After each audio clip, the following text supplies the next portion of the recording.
वर्णिवेश रमणीय दर्शनम मंदहासरुचिराननाम्बुजं पूजितं सुरु नरोत्तमैर्मुदा धर्मनंदनमहं विचिन्तये। असतो मा षड्गमय तमसो मा ज्योतिर्गमय मृत्युर्मा अमृतं गमय। ओम शांति शांति शांति। अस्मत् गुरु समारंभां नाथ यामुन मध्यमां लक्ष्मी वल्लभ पर्यंतां वंदे गुरु परंपरा। આજની જ્ઞાન સભાની અંદર પધારનારા બધા જ ભગવત ભક્તોને વેદાંતાચાર્ય પુરાણ ઇતિહાસ આચાર્ય અને ફિલોસોફી શાસ્ત્રી રાકેશભાઈના હિતપૂર્વક જય સ્વામિનારાયણ। ભક્તો, આજની આ જ્ઞાન સભાની અંદર આપણે બધા શ્રીમદ ભાગવતના દસમ સ્કંદના પ્રથમ અધ્યાયની અંદર આવતા દેવકી અને વસુદેવજીના પૂર્વજન્મ વિશે તથા કંસની ઉત્પત્તિ વિશે તથા કંસના પૂર્વજન્મ વિશે તથા કંસે દેવકી અને વસુદેવજીના 6 પુત્રોની હત્યા શા માટે કરી તેના વિશે અને દેવકી તથા વસુદેવજીના 6 પુત્ર પૂર્વજન્મમાં કોણ હતા એ વિષયની ઉપર થોડી વાત શ્રવણ કરશું। તો બધા જ શ્રોતાઓ આ કથા જે છે એ એકાગ્ર મને કરીને શ્રવણ કરે। શ્રીમદ ભાગવતના દસમ સ્કંદના પ્રથમ અધ્યાયની અંદર કથા આવે છે કે એક વખત મથુરામાં સુરસેનના પુત્ર વસુદેવજીના લગ્ન દેવકની કન્યા દેવકીની સાથે થતા હતા। લગ્ન પૂર્ણ થઈ ગયા બાદ ઉગ્રસેનનો પુત્ર કંસ પોતાની કાકાની દીકરી બહેન દેવકીને પ્રસન્ન કરવા માટે સ્વયં તેના રથનો સારથી બન્યો હતો અને તેને ઘરે મૂકવા જતો હતો। કંસ જ્યારે દેવકી અને વસુદેવજીને એના ઘરે મૂકવા જતો હતો ત્યાં જ માર્ગની અંદર આકાશવાણી થાય છે અને એ આકાશવાણી કંસને સંબોધીને કહે છે કે અરે મૂર્ખ, જેને તું રથમાં બેસાડીને લઈ જઈ રહ્યો છે ત્યાં દેવકીનો 8મો ગર્ભ તને મારશે। આ પ્રમાણેની આકાશવાણી સાંભળી કંસ અત્યંત ક્રોધાયમાન થાય છે અને તલવાર ખેંચી દેવકીનો ચોટલો પકડી એનું મસ્તક કાપવા જાય છે। ત્યાં વસુદેવજી સામ નીતિનો આશ્રય લઈ કંસને સમજાવે છે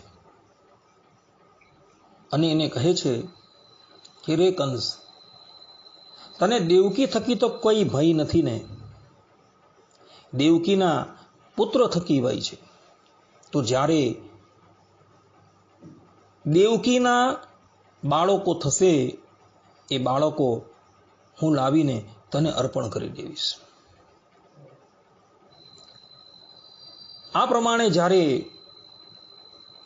વસુદેવજીએ કહ્યું એટલે કંસને વસુદેવજીની સત્યનિષ્ઠાની ઉપર દ્રઢ વિશ્વાસ હતો એટલે એ દેવકી અને વસુદેવને જવા દે છે। ત્યારબાદ દેવકી અને વસુદેવના જે પુત્રો થયા એ બધા જ પુત્રો જે છે એ વસુદેવ લાવીને કંસને આપી દે છે અને કંસ જે છે એક પછી એક એમ દેવકીના 6 બાળકોનો ઘાત કરી દે છે। હવે ભક્તો, અહીં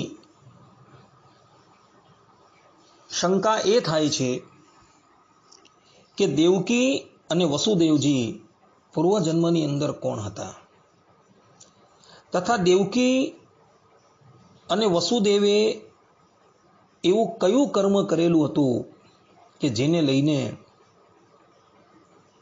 દેવકીજીના 6 બાળકો જે છે એ કંસે મારી નાખ્યા તથા કંસ એ પૂર્વજન્મની અંદર કોણ હતો તથા દેવકીના આ 6 બાળકો જે છે એ પૂર્વજન્મમાં કોણ હતા અને કયા કારણોવશાત એણે કંસના હાથે મરવું પડ્યું. આ જે પણ કંઈક શંકા થાય છે એનો ઉત્તર જે છે એ ઇતર પુરાણોની અંદર જોવા મળે છે. તો બધા જ શ્રોતાગણો હવે પછીની જે કથા જે છે એ એકાગ્ર મને કરીને શ્રવણ કરે અને એને આત્મસાત કરી લે. ભક્તો, આ સંદર્ભની અંદર પણ બહુ સુંદર કથા છે કે દેવકીજીના 6 પુત્રોનું મરણ કેમ થયું. દેવકીજી એ તો મુમુક્ષુ હતા, ભગવાનના ભક્ત હતા. એમનું એવું કયું કર્મ હતું કે જેણે કરીને એમણે પોતાના 6 પુત્રોનું મૃત્યુ જોવું પડ્યું? તો એને માટે તમારે દેવી ભાગવત જે છે એ ઉઠાવવું પડે. દેવી ભાગવતના 4th સ્કંદના 1 થી 3 અધ્યાયની અંદર કથા છે કે આ જે દેવકીજી હતા એ પૂર્વજન્મની અંદર માતા અદિતિ હતા અને વસુદેવજી હતા એ પોતે કશ્યપ હતા. જ્યારે અદિતિના સગા બહેન દિતિએ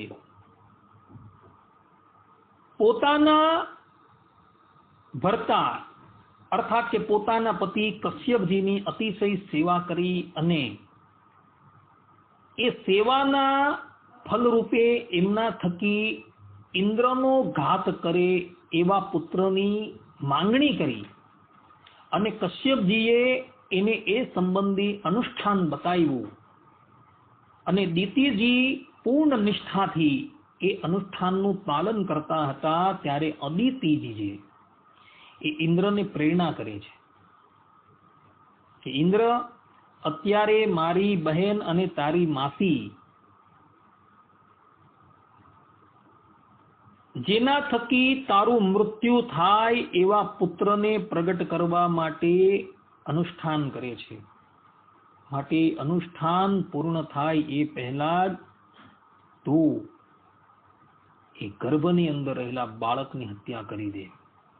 અન્યથા જો એ પ્રગટ થયો તો તારી સાથે બધા જ દેવતાઓ જે છે તેને મોતને ઘાટ ઉતારી દે. એટલે ઇન્દ્રદેવ જે છે એક સેવકનું રૂપ લઈને દિતિજીની પાસે આવે છે. દિતિજી એમને સેવામાં રાખે છે અને ઇન્દ્રદેવ હંમેશા દિતિના છિદ્રને શોધતા હોય છે કે અનુષ્ઠાનની અંદર દિતિ જે છે એ કંઈક ભૂલ કરે અને ભૂલ કરે તો હું ગર્ભની અંદર પ્રવેશ કરું અને એ ગર્ભને સમાપ્ત કરું. ભક્તો, આ વ્રત અને અનુષ્ઠાન જે છે ને એની અંદર કોઈ પણ જાતની ત્રુટિ ન રહેવી જોઈએ. સકામ ભાવથી કોઈ પણ વ્રત કે અનુષ્ઠાન તમે કરતા હોવ અને જો એમાં ત્રુટિ રહી ગઈ તો પછી એ અનુષ્ઠાન જે છે એ લાભદાયી રહેતું નથી, પરંતુ એ પછી વિનાશકારી પણ થઈ જાય છે. એક દિવસની વાત છે, દિતિ દેવી સંધ્યા સમયે એ નિદ્રાધીન થઈ જાય છે. શાસ્ત્રોની અંદર સ્પષ્ટ રૂપે ઉલ્લેખ છે કે સંધ્યા સમયે પ્રાતઃકાલે ક્યારેય પણ સૂવું ન જોઈએ. પરંતુ અજાણતાથી દિતિ દેવીને નિદ્રા આવી જાય છે અને આ છિદ્રને જોઈ ઇન્દ્રદેવ જે છે એ સૂક્ષ્મ રૂપ ધારણ કરી દિતિજીના ગર્ભની અંદર પ્રવેશ કરે છે અને ત્યાં રહેલા ગર્ભના 7 ટુકડા કરે છે. પરંતુ 7 ટુકડા કરવા છતાં પણ એ ગર્ભ જે છે એ મૃત્યુ પામતો નથી. ત્યારે એક એક ટુકડાના બીજા 7 ટુકડા કરે છે અને આમ કુલ 49 ટુકડા કરે છે. છતાં પણ એ ગર્ભ જે છે ચિરંજીવી રહે છે. ત્યારબાદ દિતિ દેવી જાગી જાય છે એટલે ઇન્દ્રદેવ જે છે એ બધા જ ટુકડાઓને લઈને બહાર નીકળે છે અને દિતિજી જે છે પોતાની સામું જુએ તો દેવરાજ ઇન્દ્ર જે છે તે પોતાની સન્મુખ ઉભા રહ્યા છે અને સાથે 49 દેવતાઓ એની સાથે ઉભા રહ્યા છે. દિતિજી ઇન્દ્રને બધી વાત પૂછે છે અને ઇન્દ્રદેવ પોતાની માસીના શાપના ભયથી એ બધી જ વાત કહે છે. ઇન્દ્રદેવ દિતિને આશ્વાસન આપે છે કે હું આ બધા જ દેવતાઓ જે છે, અર્થાત કે અત્યારે જે આ ગર્ભના ટુકડાઓ જે છે, જે અત્યારે દેવના રૂપમાં પરિણિત પામેલા છે, એ 49 દેવો જે છે એને હું દેવતાના રૂપમાં સ્થાપન કરીશ, મરુદગણના રૂપમાં સ્થાપન કરીશ. એને અમૃત પીવડાવીને અમર કરી દેવા માટે તમે હવે મારા પર ક્રોધાયમાન ન થશો. દિતિ કહે છે કે ભલે, પરંતુ જે વ્યક્તિએ મારા ગર્ભનો નાશ કરવા માટે તને પ્રેરણા કરેલી જ ને, એને હું શાપ આપું છું કે એણે પણ એક દિવસ પોતાના સંતાનના મૃત્યુ જે છે એ પોતાની સન્મુખ જોવા પડશે અને એ વિવસ્થાવસ્થ કંઈ પણ કરી ન શકશે. આ પ્રમાણેનો શાપ જે છે એ દિતિ દેવી અદિતિને આપે છે અને અદિતિ દેવી જે છે એ જ પોતે દ્વાપર અને કલીની સંધિની અંદર દેવકી રૂપે પ્રગટ થયા હતા અને કશ્યપજી જે છે એ વસુદેવજી રૂપે પ્રગટ થયા હતા અને દેવકીજીએ પોતાની સન્મુખ જ એ 6 દીકરાઓનું મૃત્યુ જોવું પડેલું હતું. હરિવંશની અંદર બીજી પણ એક કથા આવે છે.